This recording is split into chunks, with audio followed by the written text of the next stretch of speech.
తాకట్లో ఉన్న మీ బంగారాన్ని విడిపించి ఆ రోజు ఆన్లైన్ రేటుకి కొంటాం. Sharma gold company.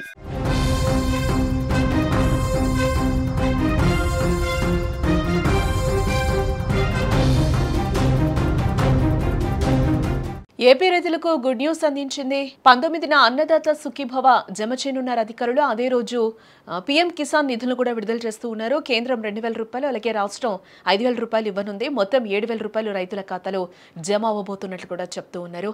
ఆంధ్రప్రదేశ్ రైతులకు గుడ్ న్యూస్ అయితే అందించింది ఏపీ ప్రభుత్వం. ప్రభుత్వం నుంచి మంచి శుభవార్త వచ్చింది. అన్నదాత సుఖీభవ నిధులు ఎప్పుడు విడుదల తేదీ వచ్చేసింది. ఈ నెల 19న అన్నదాత సుఖీభవ 2వ విడత నిధుల విడుదల కానున్నాయని మంత్రి అచ్చెన్నాయుడు ప్రకటించారు. అదే రోజు పీఎం కిసాన్ నిధులు విడుదల.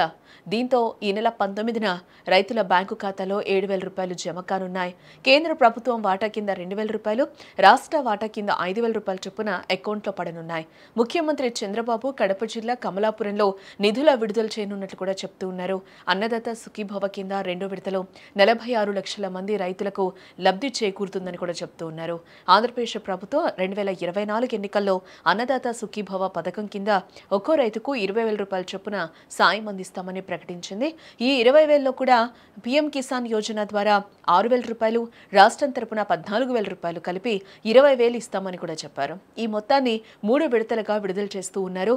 ఇప్పటికే పీఎం కిసాన్ కింద తొలి విడతలో వచ్చే 2,000కు రాష్ట్ర ప్రభుత్వం 5,000 రూపాయలను కలిపి మొత్తం 7,000 రూపాయలు జమ చేసిన సంగతి మనకు తెలిసిందే. 2వ విడతలో భాగంగా ఈ నెల 19న 7,000 రూపాయలు బ్యాంక్ అకౌంట్లో జమ చేయనున్నట్లుగా కూడా తెలుస్తూ ఉంది.